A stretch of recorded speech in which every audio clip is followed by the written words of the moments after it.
Well,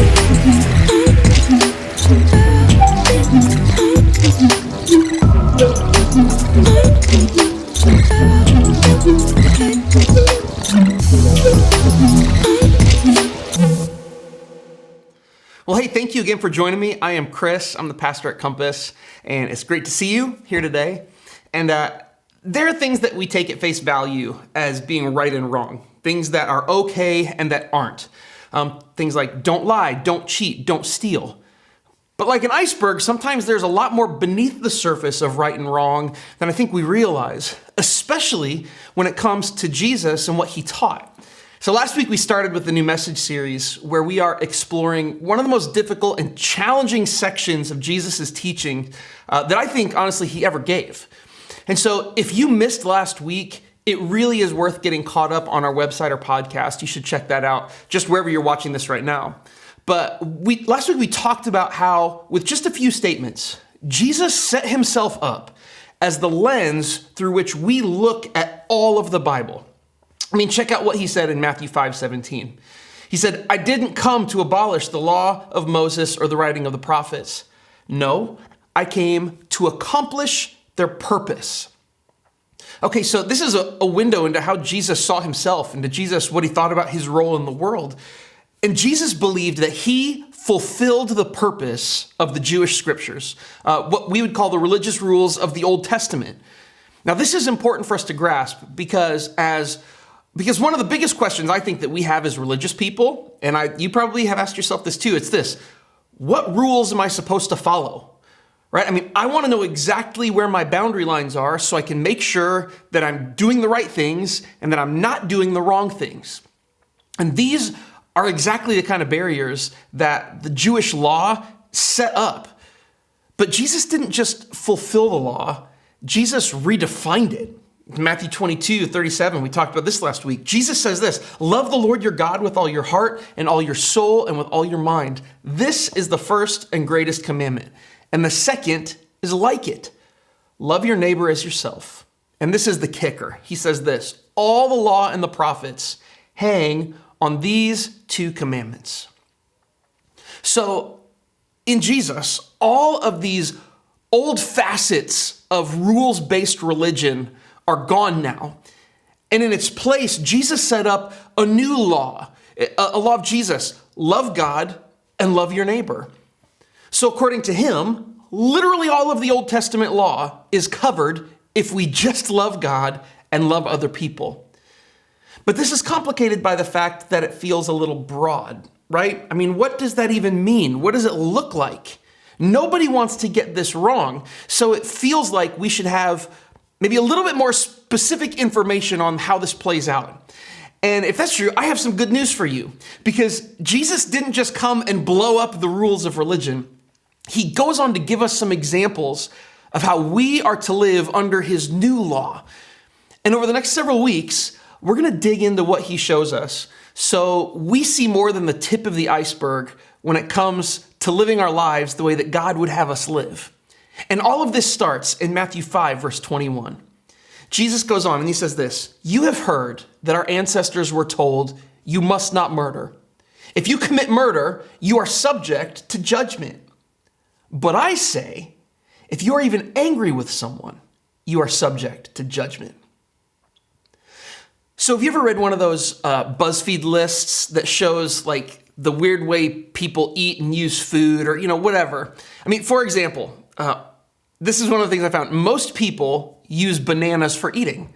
But some people say that if you have really cracked and dry feet, you can mash up bananas and cover them in it, and it's supposed to help your feet. Who knew? Who's the first person to figure that out, too? And like vodka. Vodka is for mixing in cocktails. But did you know that if you have really smelly feet, that rubbing your feet in vodka will take care of your foot smell?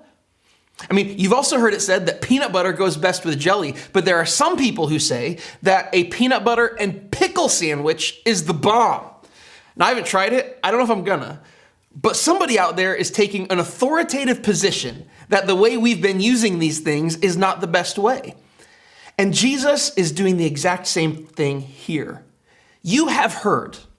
You have heard it in the law. You've heard it from the religious teachers and the Pharisees. Maybe you've even heard it from your parents. But I say.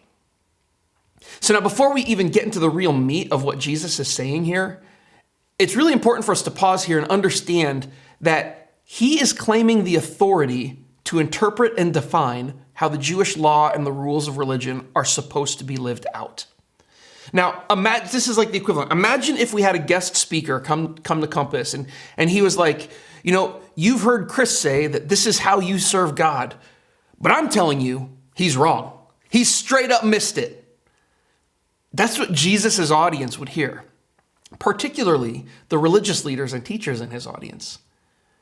And what we're going to see is Jesus is giving us a new template through which to interpret and understand what it is that God wants from us.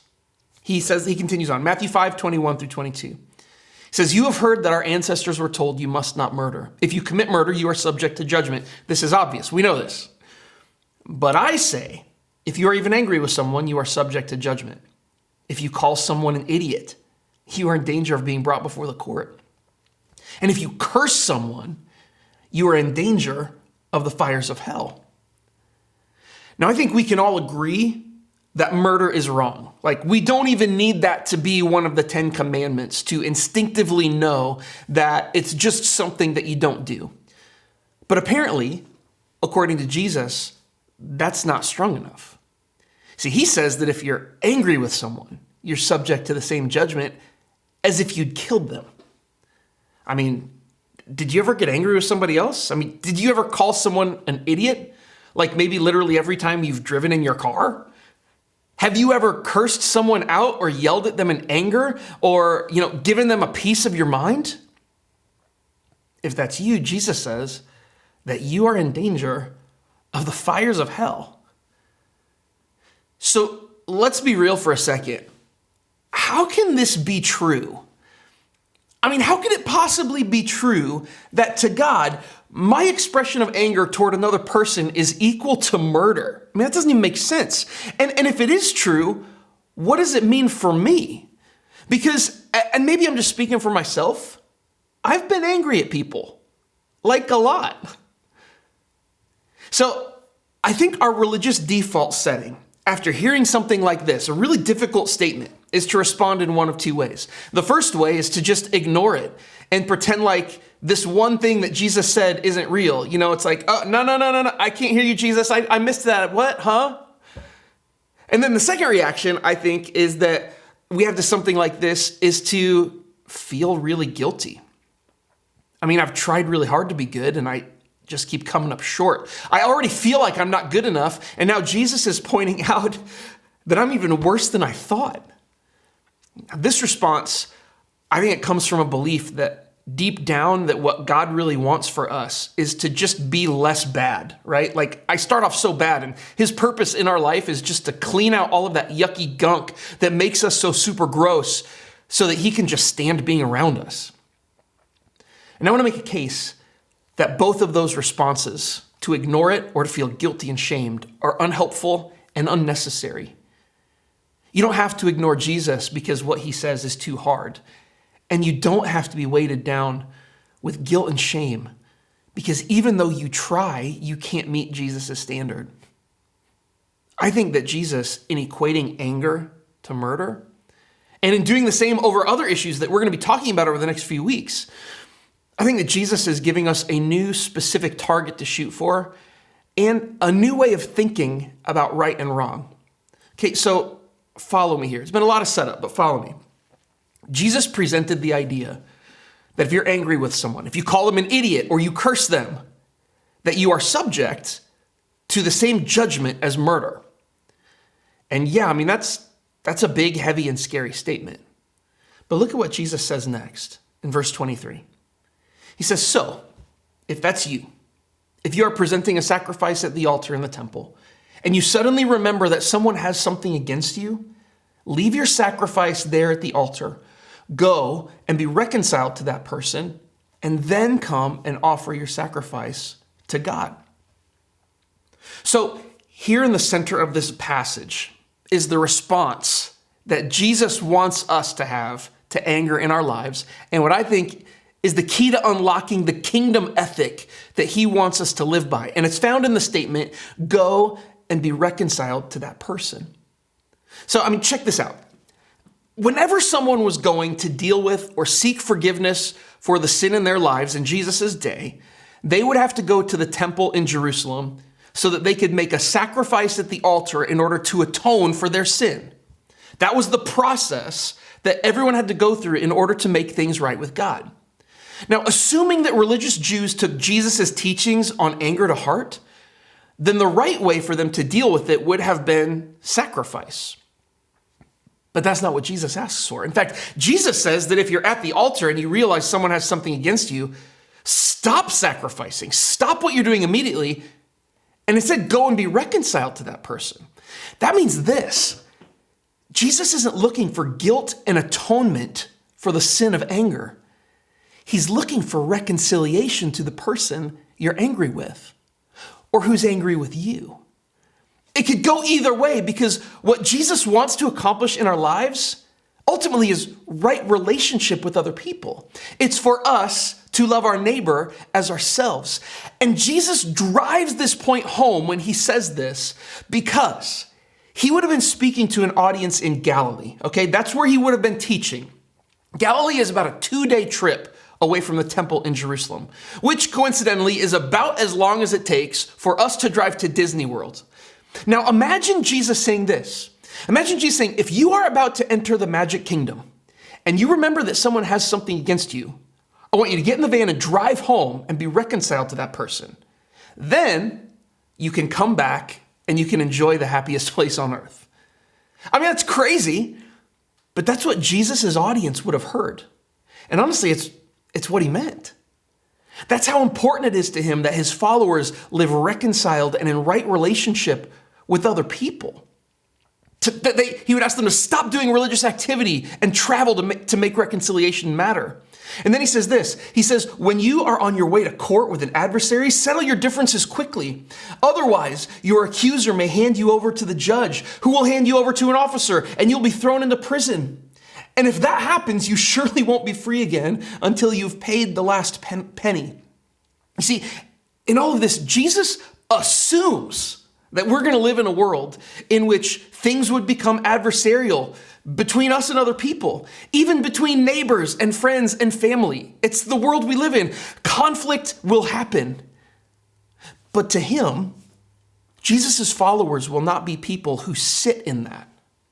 Citizens of his kingdom will settle differences quickly.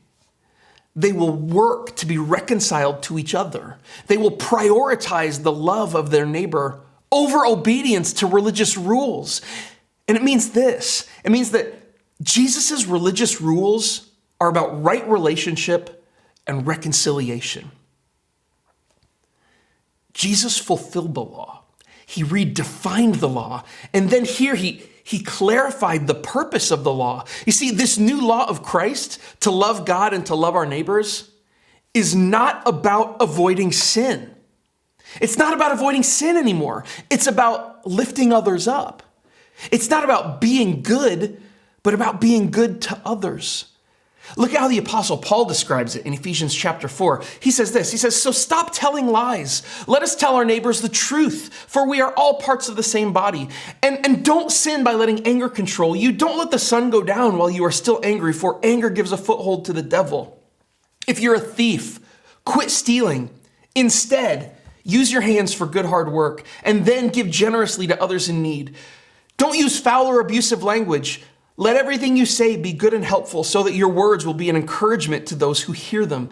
Get rid of all bitterness, rage, anger, harsh words, and slander, as well as all types of evil behavior. Instead, be kind to each other, tender-hearted, forgiving one another, just as God through Christ has forgiven you. Now, I think it would be super easy to look at this verse and see all of the things that we aren't supposed to do. But that's not it.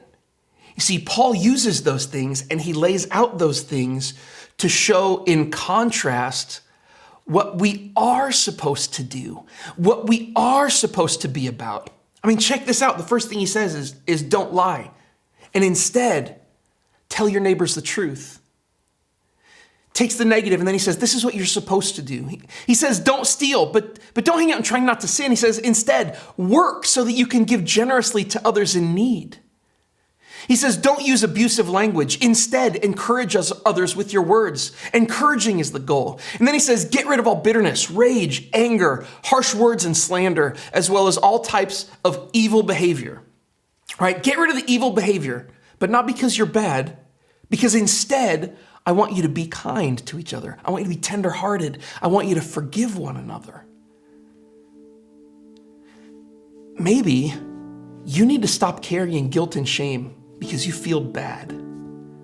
Maybe you need to stop focusing your energy on not being bad and instead start focusing on the good of others, on being reconciled and in right relationship.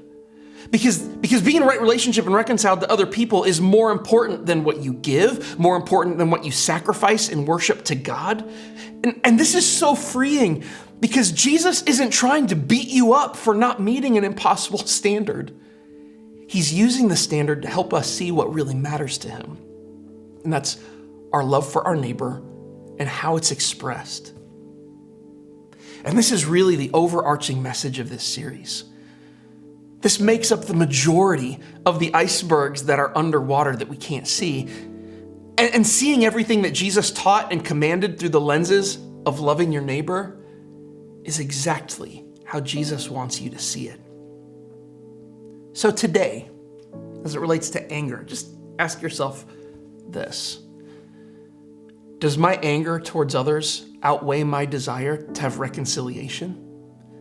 I mean, do I want to be right more than I want to be made right with them? Have I written somebody off in anger? And then ask this, am I more comfortable in my anger than I am in seeking reconciliation? Maybe your anger has become a safe place to hang out in. Maybe you're more comfortable in it. And then finally, ask yourself this, who do I need to be reconciled with?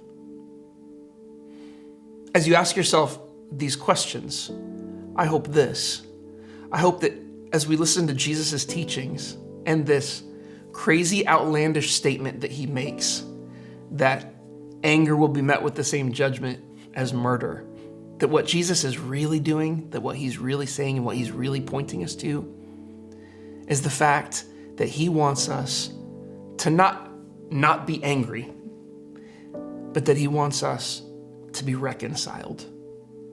That right relationships and reconciliation with other people are of the utmost importance to him. And that loving our neighbor as ourselves ultimately is the template by which he wants us to make every decision in our lives. It's the template through which he wants us to evaluate every choice, everything that we do. I have been walking this road personally myself right now.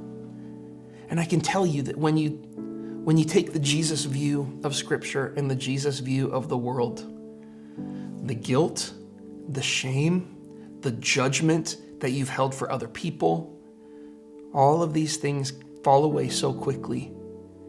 And what he does in the life of a person who is free in his love and free to love is one of the most powerful and wonderful things, one of the most powerful and wonderful experiences that you could ever possibly imagine. Jesus wants you to walk and live in freedom. And it comes when we love our neighbors as ourselves. It comes when we prioritize not being angry, but when we prioritize being reconciled to those in whom our relationship is at risk.